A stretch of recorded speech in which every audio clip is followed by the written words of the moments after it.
We're back with Bill Richardson, General Partner of HMS Hawaii Management. So, Bill, what is the difference in the IPO and kind of the ramp-up for IPO for Hoku Scientific as opposed to Digital Island? Well, Hoku is an interesting case. It doesn't really parallel the Digital Island situation, as it was founded by Dustin may be irritated by me saying this, but a Hilo boy who had a lot of entrepreneurial experience and a lot of energy and had assembled a good scientific team and had been sort of growing his company organically for a short time. And we had been involved with him trying to help him out. And then he went and got some angel money from people like Larry Johnson at Bank of Hawaii. And then, slowly building his company, got a good funding connection in Japan, and then closed their first real professional round of investing. But at that point, the alternative energy space was so hot that they decided to go with an underwriter and actually use the IPO process as a funding source for growth, and which is generally done by venture capitalists. But in this case, because the market was so hungry for alternative energy companies, that they got their financing through a public mechanism, which is very good for everyone. They got enough money in the bank to execute on their strategy, and as far as I can tell, are doing a great job, and their stock is stable. So if you look at Dustin Shindo and you look at Ron Higgins, what separates these entrepreneurs from other entrepreneurs trying to make it?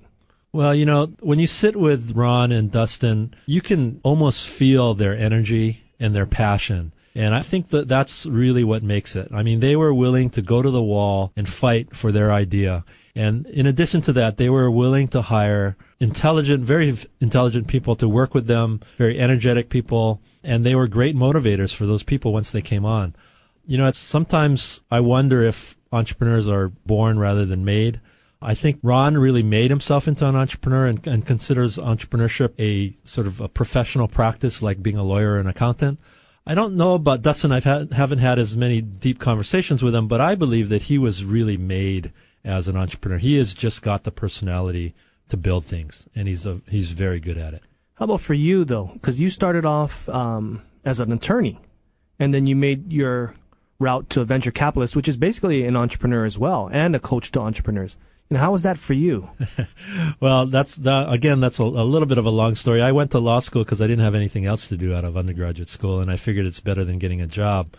About the third day of law school, I figured that I didn't really want to be a lawyer, but I owed it to my father and others to finish it out. So I did finish law school. When I graduated from law school, I figured I'd practice law for 2 or 3 years to give it a fair shot, but I always had business on my mind. I also had other things on my mind, like helping the Hawaii economy grow and sort of helping the Hawaiian nation, if you want to call it that, so you're always get back big on picture. its feet. Yeah, I've always been sort of a big picture person.